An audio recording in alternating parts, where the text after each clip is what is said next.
why you're here and your connection to Robinson's Restaurant. Marlon Smith, I call on you. Thank you. George Smith, my family's business was just up the street, Tyler Smith Antiques, from 1970 to 2000. Yes. And very fond memories of being dispatched to Robinson's to pick up sandwiches and cigarettes. Yes. I remember that. Wow, we were in business around the same time. Yes, ma'am. That's right, 2000. It was the end of an era for both those businesses. And I know George, soon as I came in, he brought tears to me because the police station that was right on the corner, and they were kind of coming in very early as well. And so just sharing some long-lasting memories of my father and what my father inspired him in the words of wisdom. That's true. He blessed me sharing that story. Wait. We got cameras upon cameras. How's it going, Seth? Anybody else? I just moved to the downtown neighborhood, Fisher Park, about 30 years ago, so I'm not sure. But we were able to walk to Robinson Restaurant and enjoyed it so much, but it was active. Very good. What a blessing. It was definitely a community business. You could walk there, you could run there, you could ride your bike there, and our business came from downtown. So it became a community hub. That's what we used to call it, the community hub. For people to just come. So yeah, I know I'm behind. Tissue there. Yeah, so we'll be talking about a little bit about the history of the restaurant and sort of, Debbie's memories and legacies, but we'll have a little bit for a Q&A if anybody wants to ask questions at the end. All right, how are we going? Do you want to? Very good, whatever you want to go live. All right, you can give me line. And we'll see. So this might take a second, but if you guys haven't been to one of our history lunch breaks for a while, we started this program virtually, and during COVID as a chance to kind of share different stories and connect with guests from all over. And I was like, well, history lunch time, we'll do a lunchtime program. And recently we've decided to bring it back in a hybrid environment so that people can come here. We're still figuring out how to actually get it so you can have lunch and watch the show at the same time. So we're working on that. But it's been fun. I've gotten to talk to all kinds of people, from the curator at the O. Henry Museum in Austin, Texas. We did a program on O. Henry's birthday a ways back, to folks who are doing the International Dance Day in LaBauer Park. So it's really been a lot of fun. But this was a special program, one that I'm excited for the chance to do. As somebody who is married into the Tyler Smith Antiques family, when I first started coming to Greensboro and got to see the antique shop, one of the first places I got taken was Robinson's Restaurant. I was like, wow, this is cool. This is not like something we have up in the mountains. It was such a friendly place, and just like everything that sort of community diner space should be. So it was it was really great to be able to come there and get a sense of, it was really my introduction to Greensboro, right? You've got sort of this world of antiques and people, ways they're valuing in the past, and then you've got this, sort of community spirit place where you can eat, and we all love to eat in this city, and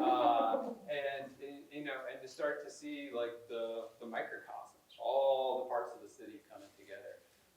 So for me, it was very educational and special. Well, I am Debbie Robinson Benton. I am one of 7 of the children of Roosevelt and Frida Robinson. I was fortunate enough to be the child that didn't want to leave too far from my parents, and so I made some sacrifices in my life. I went to high school, went off to Carolina to school, and came back home to support the business. And so I served as my mom, Frida, her co-manager in the business. And so we helped to build relationships with the community. And so there I worked in Robinson starting at the age of 14. And I'll tell you a little bit more as we go along. But I'm excited, and the one word that I have to see you all here and those that are gonna join us on Facebook Live, my one word is grateful. I am very grateful. All right, and I'm grateful for producer Sarah for getting us hooked up to the internet. For those of you who don't know me, my name is Glenn Perkins. I am the curator of community history here at Greensboro History Museum. And so on behalf of the city of Greensboro, of which we are a proud facility, and our nonprofit partner GHM Inc., that is responsible for doing all the cool stuff that makes us an interesting museum, like programs, exhibits, collections, and all kinds of fun things. I want to welcome you to today's History Lunch Break.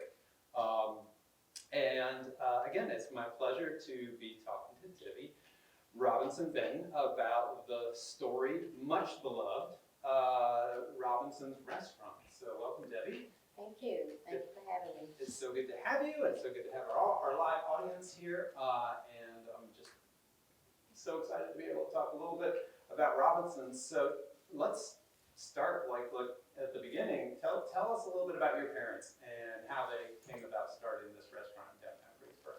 Okay, it was something that I would say that I didn't see coming.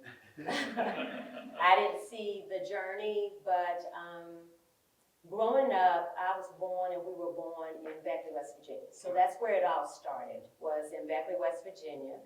And my dad was the president of a bakery. And so they had 7 children. And so my mom's job was to take care of us. Mhm. And so my dad wanted us to see the big world and not necessarily the little world. And so he took a job with the union, and it caused him to have to travel. So by the time we moved to Greensboro in 1973, I had moved 9 times and lived in 5 different states. And so when we moved to Greensboro with 7 children, 6 girls and 1 young man, my mom spent her time raising us, training us, and getting us ready, while Dad made sure that she had everything that she needed to be able to do that labor when you start talking about raising kids and those kinds of things. And so she also made a sacrifice. So when the baby girl became 18, because when you have 7 children, my mom was like, okay, you're 18 now, time for you to figure it out. So it wasn't all that pampering and that we do now with our kids. She was, you're 18 now you have to go out there and you have to figure out how to be an adult. We have put everything that we can in you, and now you have to swim for yourself. And so at that point, my dad was still working and said, hey, what are you gonna do now? And she said, I want a restaurant. And he said, you what? She said, I want a restaurant. She said, I want a restaurant because she loved to cook. Because with 7 kids, she can't go out to eat all the time. So she said, I love to cook. And he said, okay, so a restaurant. And she said, yes.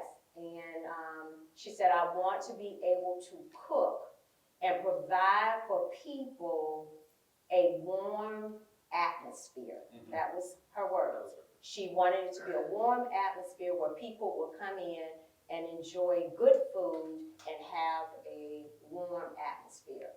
And so at that point, I had the greatest dad ever. She asked, she received. And so he felt like he couldn't say no because she had made a sacrifice raising all those kids and moving around at that. And so they started traveling and riding around, and they went downtown Greensboro. And on Battleground, there was a Murphy antique shop right across the street. And so this is where I see this part of the journey as favor, because back then there weren't many Black businesses, and particularly being able to own it. And so my dad was just looking at the building. He liked it. It was on the corner. The police were right across the street. One of their hubs, and he looked at it And this young lady, this woman came from across the street, Murphy Upholstery, right across the street. She came over and she said, "Why are you here?" Mhm. And he said, my wife and I are looking for a business, a restaurant to open. And she said, "You want this building?" And so fast forward, we moved into Robinson's Restaurant. And so that's how it came to be. We as children, they wanted to make sure that we always had an opportunity to have a job. Mhm. That the funding for Robinson's Restaurant, my mom wasn't trying to be rich Yeah. off the restaurant. She just wanted to serve people, and she wanted it to be a community hub Mhm. where people could come, and she wanted to make sure that there was an opportunity for us as children to have a place to work. Yeah. And if we wanted to, whatever our post-secondary plans would be, career college, that was available for us. And so you said you started working there at 14. 14. And all the sisters and brother took their turns. Well, I would say at 14, out of the 7 children, 5 of us worked in the business. The other 2 were married and had their families, so Okay. they stayed in Chicago, Mhm. Illinois. That's where we moved from. Mhm. And so they stayed and resided in Chicago. But at 14, when we first opened the restaurant, we would have 1 customer per day. Okay. And so for many months, we had 1 customer per day. Wow. And then we grew to 2, and over the years, we grew to standing room only. We had people standing outside, kind of wrapping the building to get in at lunchtime. And so we watched a seed that was planted grow. Oh, that's amazing that they had that sort of determination and perseverance to keep it going. And you can imagine at 14, and then the other one was probably 12, and then the baby girl, she was probably 9, and my brother was probably about 16. Uh-huh. And so you can imagine us with 1 customer coming in every day, and we're saying like, "Can we close?" Like nobody's coming. and they said, "Wait, Yeah. and be patient." And so it's just amazing what we learned as children. Mhm. They were not talkers of the word, Mhm. but they were doers and they were an example. So through that, I definitely learned how to serve, Mhm. and I definitely learned how to wait, to be patient. Well, I'd like to talk a little bit about sort of the people who came, because, we know some celebrities showed up, but who were like the, sort of your regular customers, day in and day out? It was a community hub, Mhm. and so a lot of people who have ever visited Restaurant Robinson's, I'm not sure that many people knew, but our restaurant hours, we opened at 6:30 a.m. every morning, Mhm. and my father would open the restaurant at 6 a.m. every morning, and it was for, right around there was a little homeless area where homeless would actually sleep on the sidewalks and those kinds of things. And my dad would open up at 6 a.m. every morning. And it was important to him that they would have a place where they could go into our bathrooms. Yeah. And wash up and sit at the counter and have a hot breakfast Right. before they started their day. So from 6 to 6:30 every morning, Wow. it was their place, it was Yeah. their home. And then our regular customers came in at 6:30. Mhm. So we had our regular customers, they came in, they were faithful. And when I say we had faithful customers, we had faithful customers. And then we had, of course, a lot of celebrities come in. I'm kind of biased, my favorite was Isaac Hayes.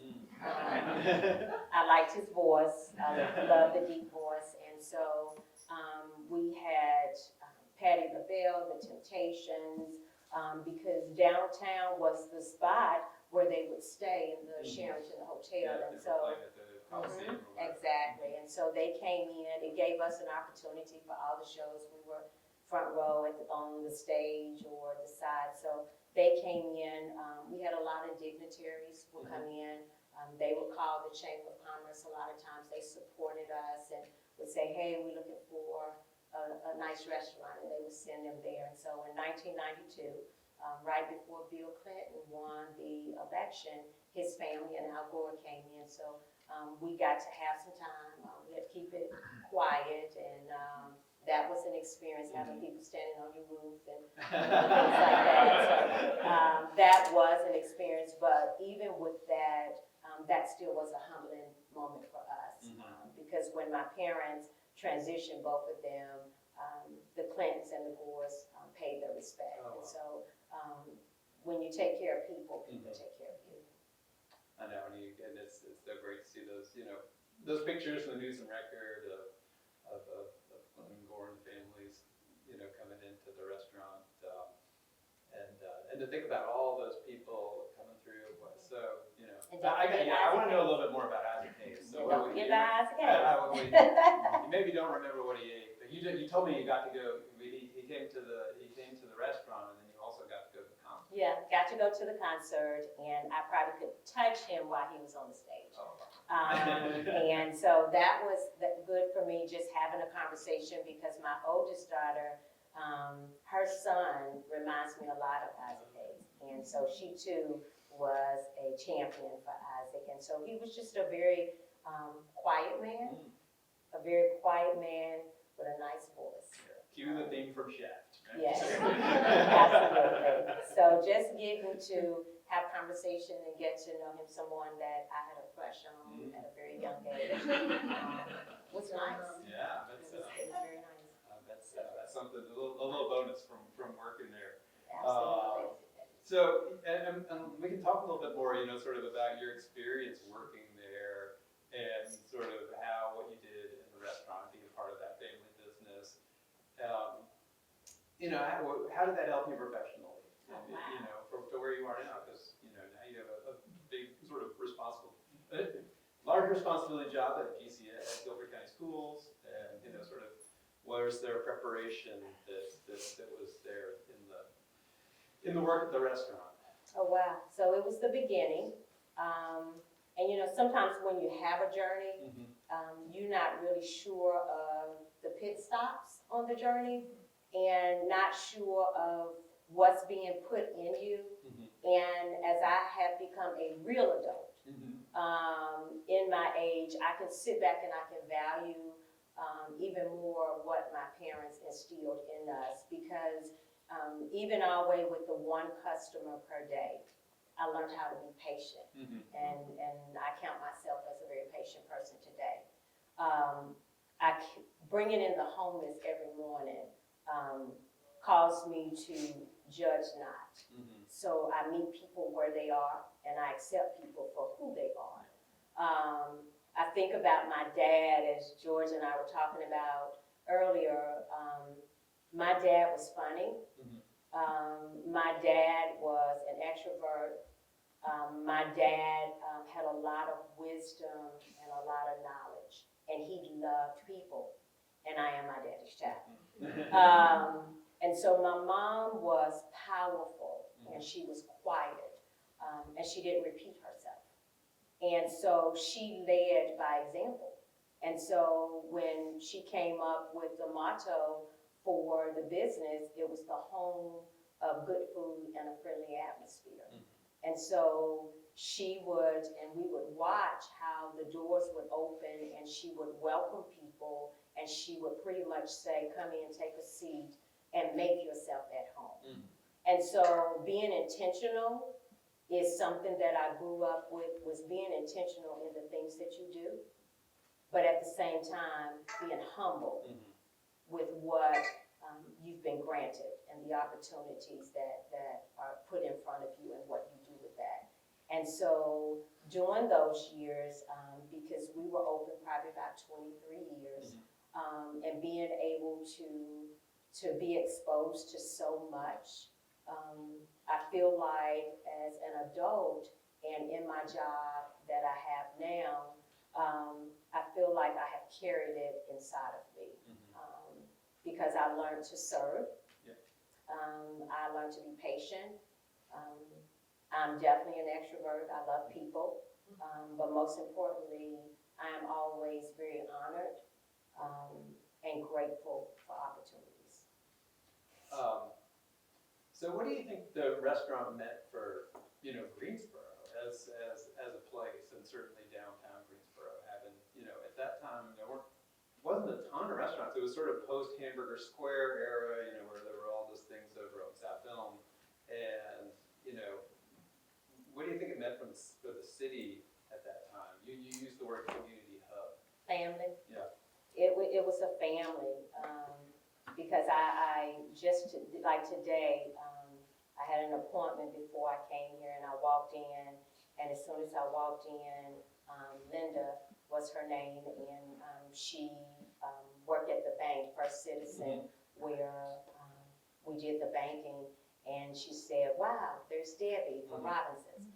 And so it was family. And having the conversation here with some of the ones before we started, it was family, and it was family raising family. So there were adults in there that would take me to the side as a young person and have conversation with me about life. Have conversations with us about interests. What are you thinking about doing?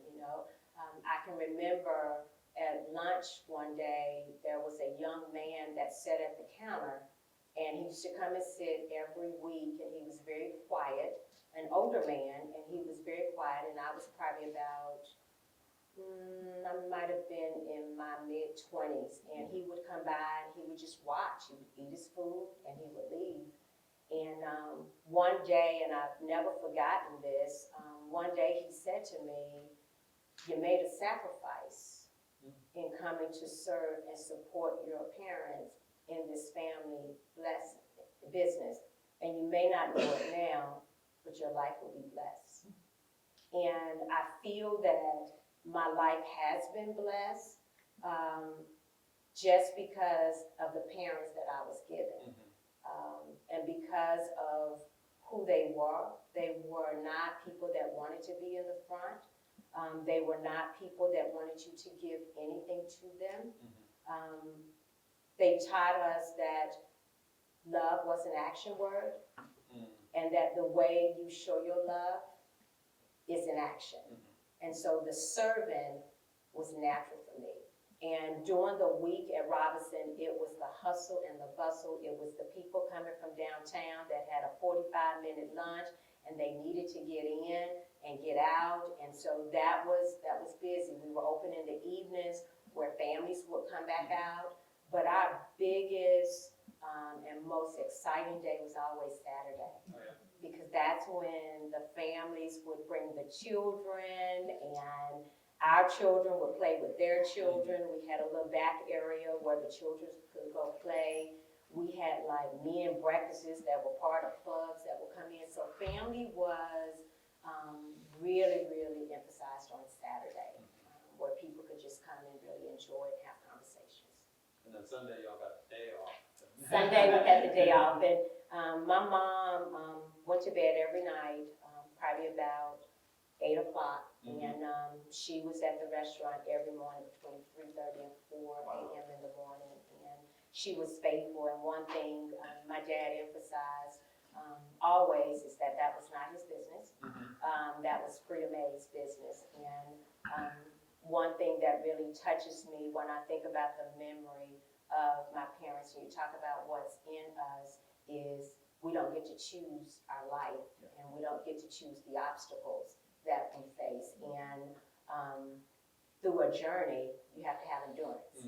And so, as you all know, my mom was diagnosed with breast cancer, and she battled it for 5 years, and she never, ever, ever not showed up for work.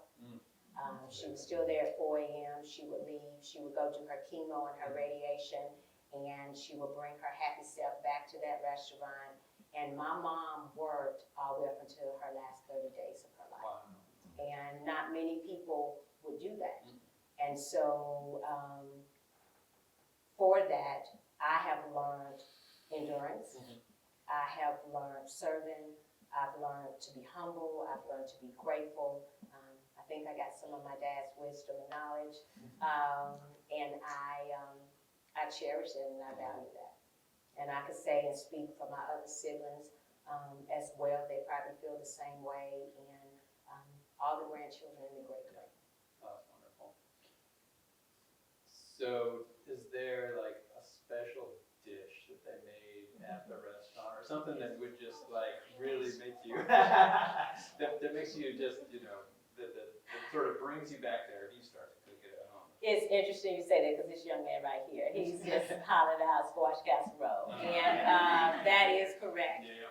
The number one dish for Robinson's Restaurant was Mama's squash casserole. Mhm. And it still continues to Okay. be one of the favorites. Whenever anybody see me, they will ask about the squash casserole. And with all the siblings, the daughters, we all know, like, this sibling might know how to make this favorite dish and the other one makes the other. And we keep saying that we're gonna get together and put it all together.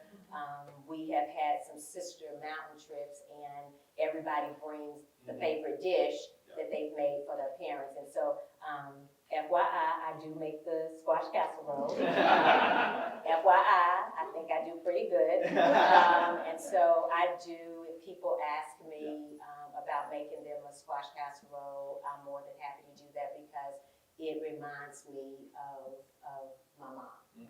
And her love and her passion for cooking. She was just real serious about cooking, even with hiring. Yeah. It had to be people that had a passion for cooking. Mhm. And so when she started allowing other people to like cook, she didn't stand over top of them, but if she sent some eggs out and they didn't look nice on the plate, she wouldn't get them then, but we would notice that they would be getting a 30-day notice.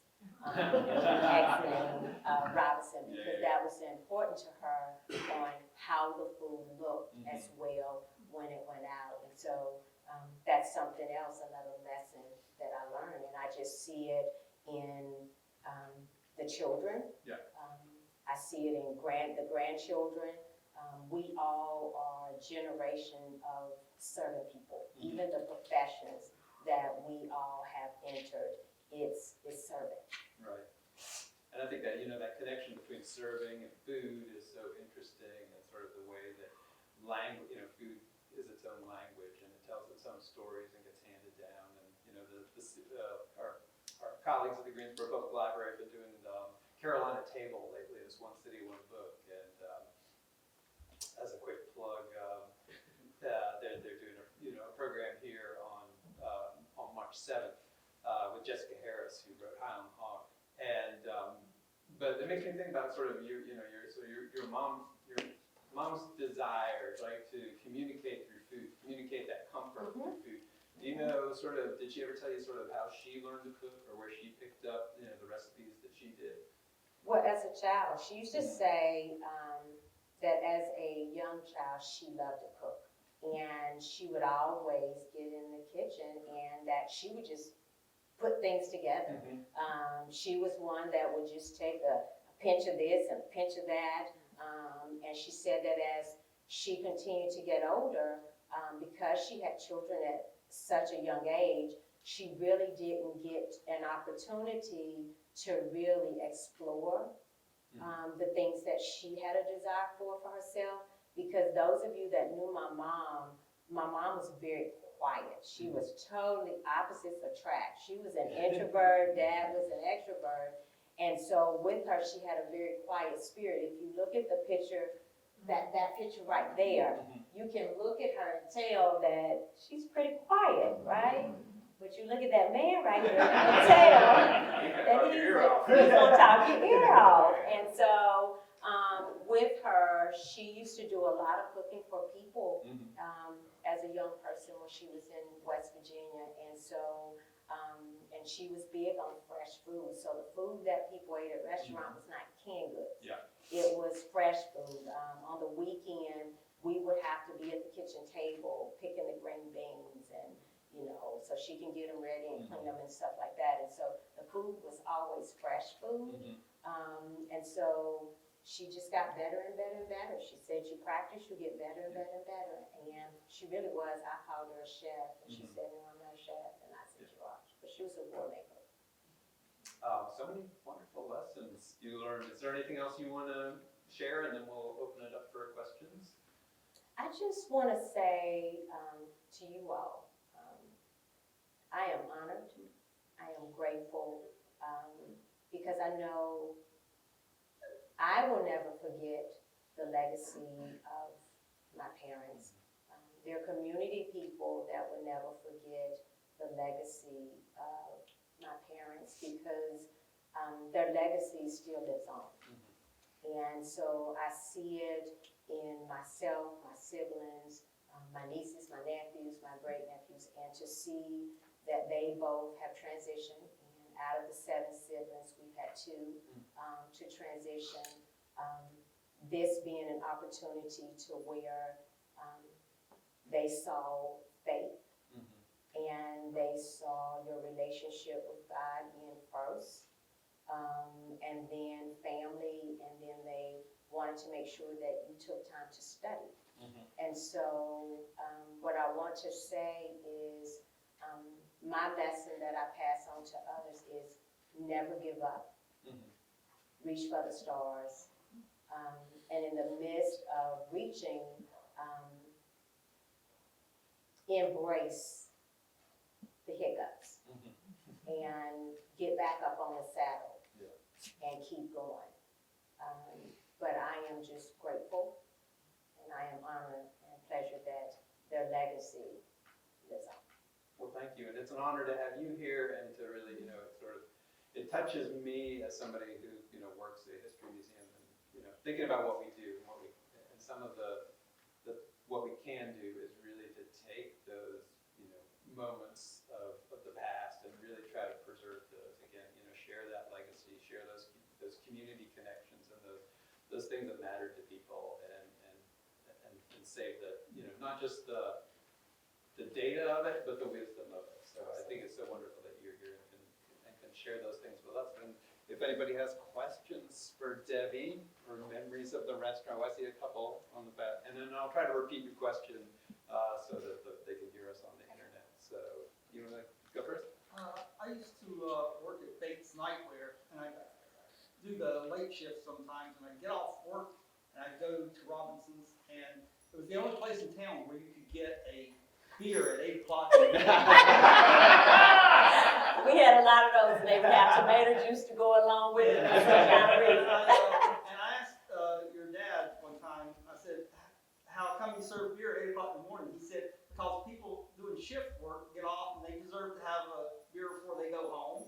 And so I was wondering, did he ever work in a mill or work the late shift like that? He did not. My dad, he was the president of a bakery in Beckley, West Virginia. And then when we started to move and he got a different job, he became the president of the Steelworkers Union. Wow. And so he had some late night shift, but I don't know if it was drinking beer and tomato juice. But he did. Wow. And that sounds something like my dad said because, again, it goes back to the family. It was open for everybody, and everybody that came in, and our job was to make sure that they got their needs met. So, great. Glad the beer was good. Was it a Budweiser? It was Budweiser. Budweiser at 8 a.m. Yeah. I'll do one, and then you can give me the one from the internet. Hi, my name is Sue Fortis, and not only am I a trustee for the museum, I am just so thrilled to be here to hear about Robinson. How long were you in business? 23 years. Okay. We opened May 2nd of 1977, and we closed when my mom transitioned, which was July of 2000. Sadly, I moved to Greensboro in '86, but I know it now, but it's no longer. It turned into Smith's. Next mystery diner. But I was talking to this gentleman here behind me that was talking to me. He said, "Boy, you missed out." He said it was definitely a cut above whatever that means.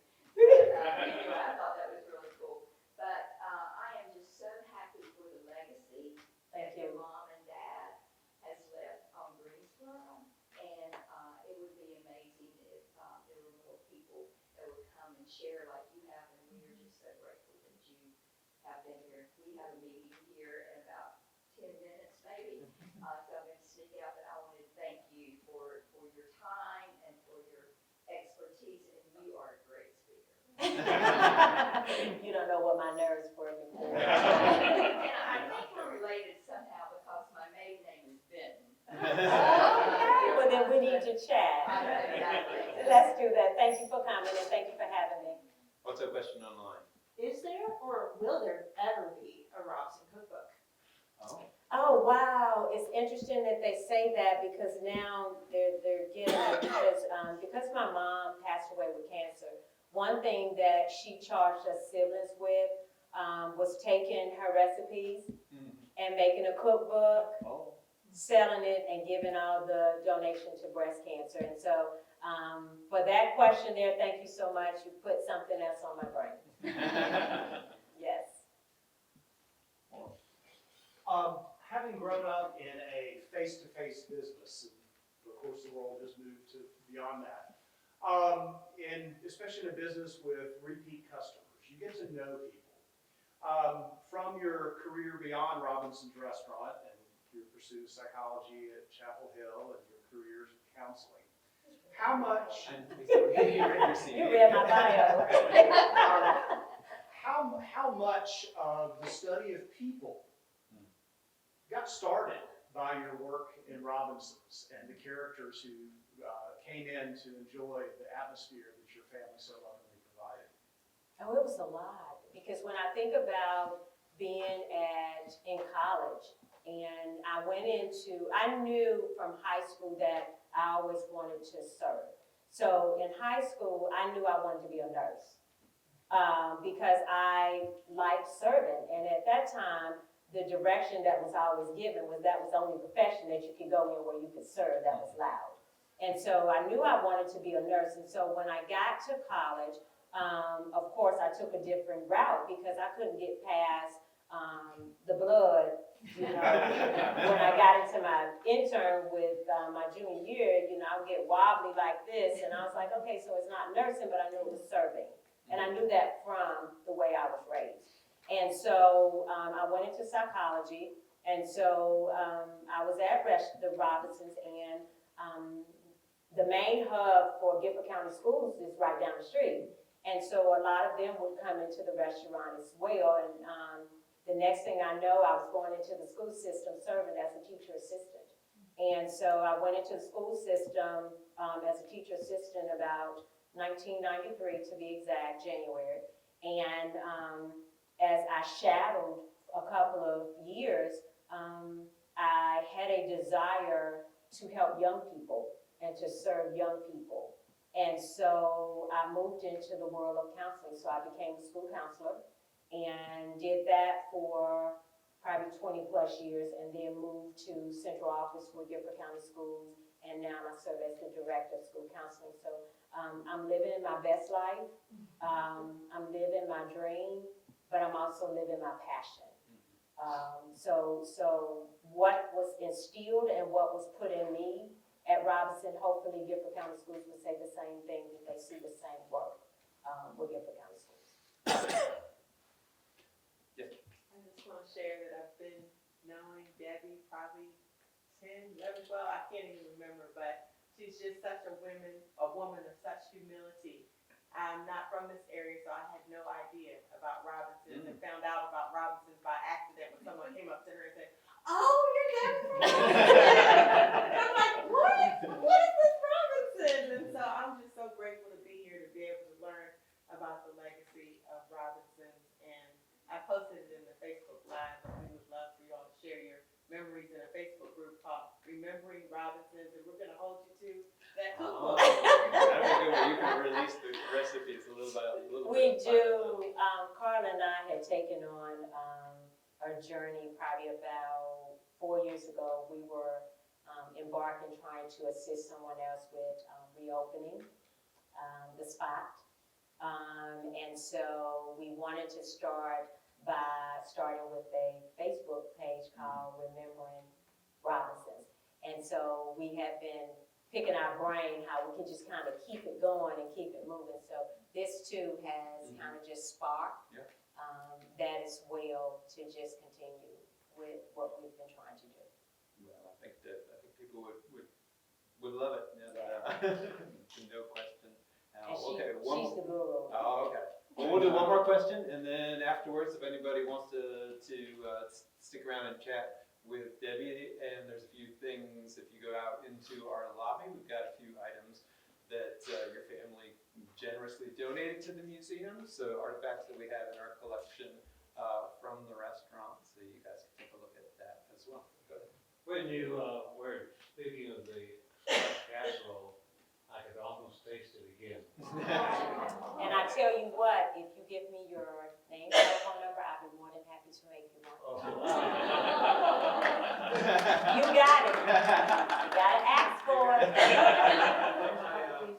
It's covered. You tell them to inbox me, and I'll be glad to make them a squash casserole. It's something that I enjoy doing because every time I make it, I have a friend, and I'm sure they're on live, Billy Flowers.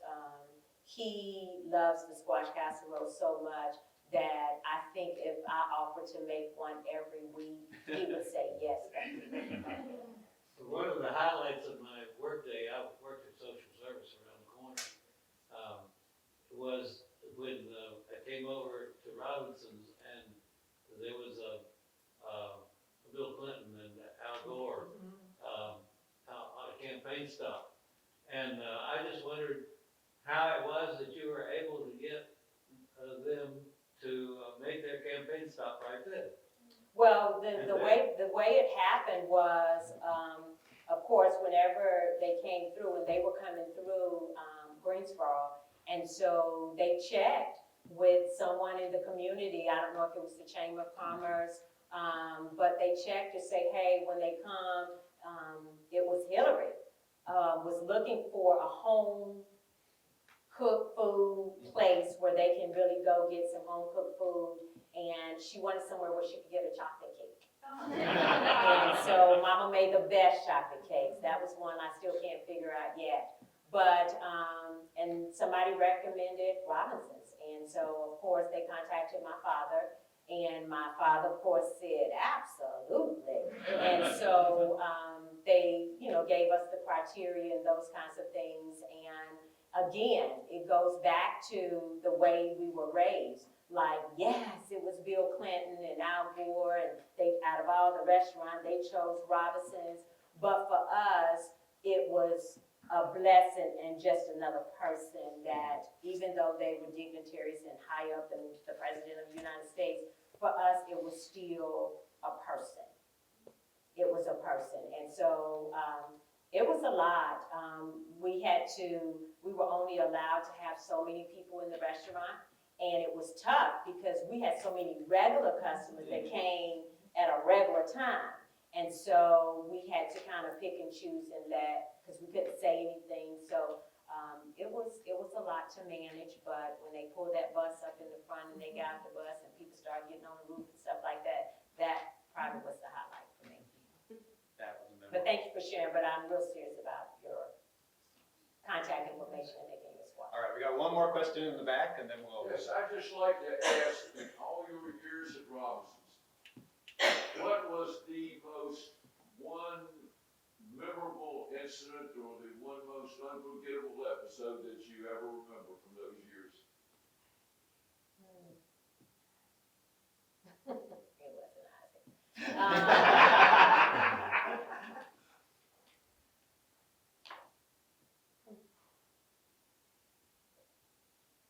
I would say the most memorable moment for me at Robinson was the people.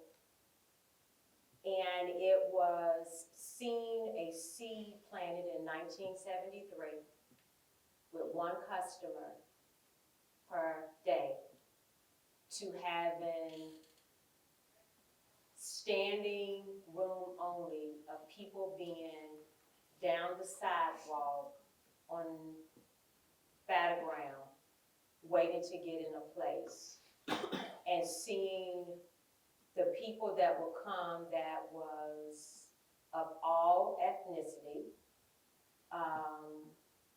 disabilities, issues of life and being able to serve them with a period and not serving them for anything else.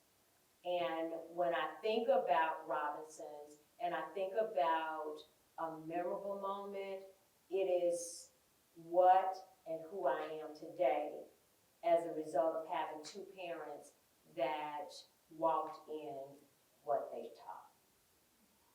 Thank you. Thank you. So thank you, Debbie, so much. It's been Thank such a you. pleasure talking to you. And thank you all for coming out and sharing your lunch break with us. I hope you're not too hungry. Hope you'll come back to the museum over the next few weeks. We've got some great programs for Black History Month. Our Living History program, Lifted Voices. We'll probably have 8 or 10 people portraying folks from Greensboro's past. I think this year we've got everybody from Malvin Gray Johnson, who was a Harlem Renaissance artist born right here in Greensboro, to Lavina Curry, who helped people, freedom seekers on the Underground Railroad from the New Garden area during the 1830s and 40s.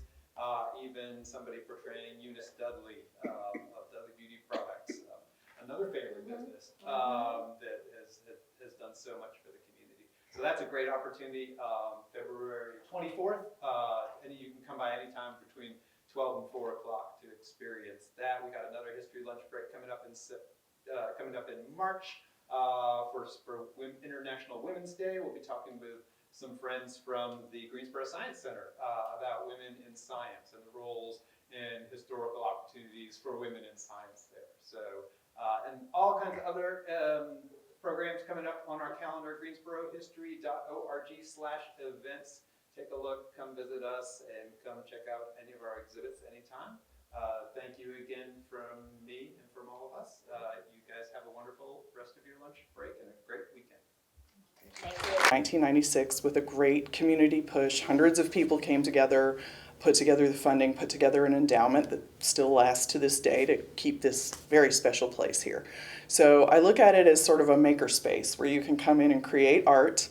We have the different stations. You might be doing something with splatter paint or with clay or with a collage, run by our wonderful educational director. And we have very special programs. We have an after-school program, we have the summer camps, and we do programming for adults. You can come here for an adult workshop or a corporate team building workshop or a grown-up's birthday party if you want to reserve that here. And so it's really about educating in the wonderful ways that art develops your mind when you're young, and developing those STEAM principles. They show it goes along with science, technology, engineering, and mathematics. The art develops your brain right along with those other disciplines. And it's just creating that educational opportunity. Again, we call it sort of creating the future artists of North Carolina here in our studios. And why is it important for kids, and maybe even adults, to be hands-on? I know you mentioned STEM to be an important factor in that, but why is it important for kids and maybe their development or whatever to have hands-on and learning with arts? Absolutely. I mean, haven't you seen the difference between, especially if it's a group of younger kids, a teacher standing up and talking to them and at them and lecturing versus handing them something and letting them play with it? I mean, all the science agrees children learn through play and learn through touch and sensory input. So it's really a part of, one way to put it would be visual literacy. Just learning about how they interact with the world around them, and maybe they mix two different paint colors and see what happens to the color spectrum, or they mix paint and water and see what that's a chemical solution and see what happens to it, or they learn how to balance two pieces to create a piece of sculpture that can balance itself, and that's engineering. So it really just fits together with all the other disciplines. Mm-hmm. Yeah, because I mean, you just get to explore, you get to be hands-on. I think a lot more people are more hands-on than sometimes even they realize. Right. Well, I personally am not an artist. I'm an art appreciator and a person who's written about the arts. But what I love about this space is we will keep art stations set up. We have open studios, and nobody's telling you what you have to do. You come in and you choose your own thing to create. So I have found myself, I'll be here, we'll have a staff meeting here, and I'll start picking up some pieces, and I'll just end up making something because it's soothing, it's stress relief. Some hospitals have learned that, having art classes can be a part of a wellness program. It can relieve stress and encourage people with their healing. So it's really, art is magical. You have a little bit of everything here. I see we got some cardboard, Right. looked like milk crates or something to that nature. Yeah. Just a little bit of everything in this Right. space to Encourage creativity. Yes. And this wonderful forest we're sitting in front of, it's entirely recycled, upcycled, repurposed objects. And we owe some thanks to Reconsidered Goods that helped us find, including some very tree-shaped objects that we could use to create, or that the very generous artist who has created this could use to create this installation. So we're very grateful. So it's still a work in progress, but we're gonna finish it by, if you get a chance to see this program before June 2nd, we're having a big community celebration to sort of celebrate the reemergence of the name ArtQuest and the place ArtQuest. It's always been here, but it's gone by a few different names, and we just want everyone to know it's ArtQuest. Well, that's cool. Yeah, that's happening on First Friday, June 2nd. Yes. Big party. Right. Music. And we're actually known for good parties every first Friday of the month here in the Cultural Center. It's actually collaboration with the city and the other galleries here, so it's always a good place to be on the first Friday evening of the month. So just keep that in mind. Right. I hope it's warm. This place is always hopping on a First Friday. So. Definitely. Anyway, where can people find these events and these types of things? You should definitely check it out on greenhillnc.org. greenhillnc.org. Don't forget the NC. That's where we keep a great calendar of events, of everything coming up, and our exhibitions. We've got, through the end of June, you'll see this wonderful exhibition on collaboration in craft. So everything that's in our gallery was collaborated by at least 2 artists, and in some cases more. There's one that was an entire classroom of children with a professional artist creating a collaboration. And then later in the summer, we're going to be bringing in an exhibition of photography, beautiful photography by a very famous North Carolina photographer, John Rosenthal. It'll be a retrospective of his career. So, do you have any, as you're taking on this new role, do you have any visions for the future? Do you have any big goals, big plans? What do you have? I think there's so much potential here. It's done a wonderful job here in Guilford County, just being creative and serving the people of Guilford County. And we are a statewide organization in that we represent artists from across the state, and we've done a really good job of being known among the artists. What I want to be known for is among the public of the state. I want you, if you live in Asheville, if you live in Wilmington, if you live in Charlotte or Raleigh, I want you to know who Green Hill Center for North Carolina Art is. I want you to consider it a destination. If you decide you want to buy the work of a North Carolina artist for your home, I want you to come here to buy it. So my aspirations are really to raise our statewide profile while I'm here.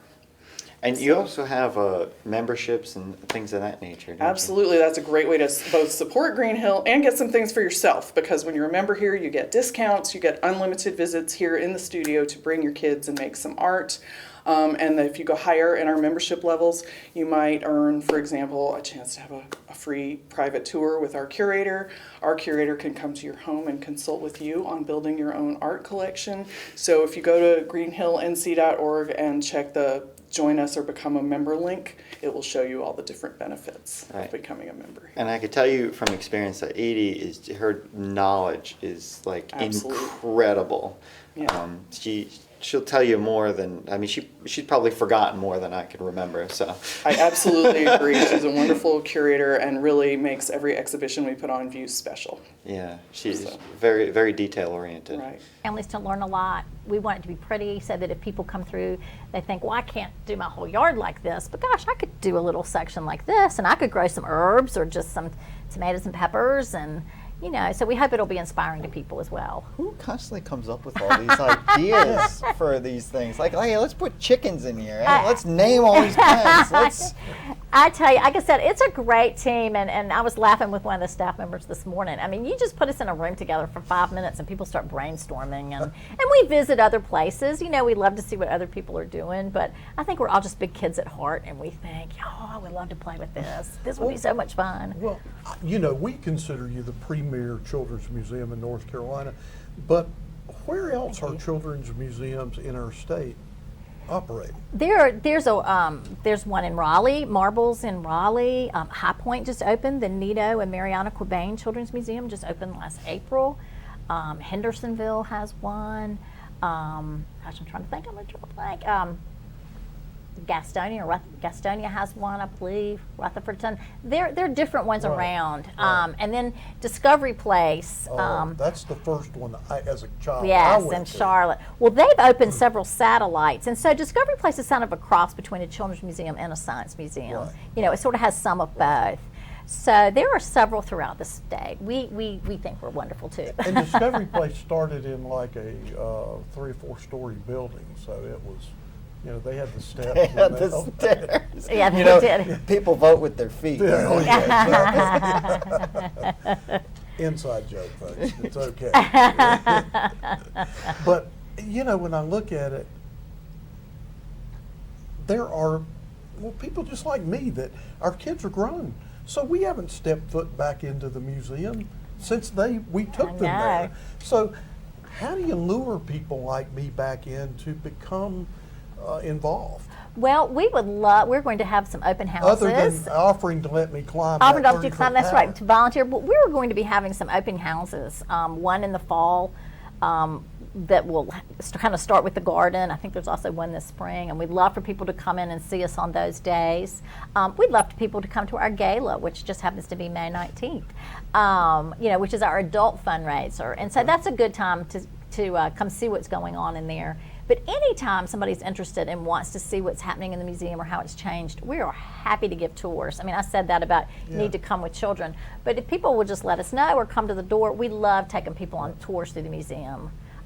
We had a woman show, this is pre-COVID, but a mom showed up one day at the front, and she had this son who was about 16 or 17, and seriously, he was over 6 feet tall. And she said, you know, do you recognize this picture? She held out this picture, and it was a little boy inside this bright yellow like tube, and she said, I think we took that here. And the boy looked like he was about 5 years old.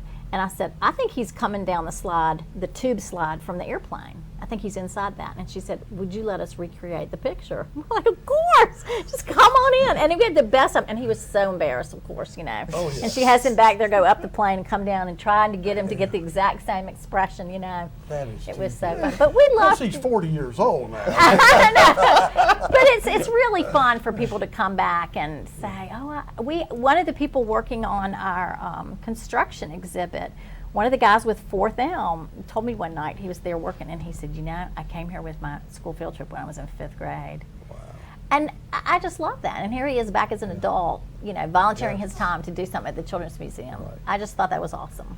Well, and I hope you can get John Martin down there with his new kids. He has been down there, very Yeah. supportive. So yes, Yeah. I don't know if John has been on the climber yet. So Well, we might have to maybe I can challenge him. get there That's before. right. That's right. Maybe I can get on that before he does. That's He's with right. Fourth Elm, one of the partners in that. Yes. And I remember him when he had no children, and I just, as he headed on that journey, I told him it just gets better and better. It does. Well, I think it was during one of those times at the Children's Museum with his children, he was looking at our exhibit and he thought, let's spiff that up a bit, you know. Yeah. I think we could give you a brand new one. So it's amazing what they did.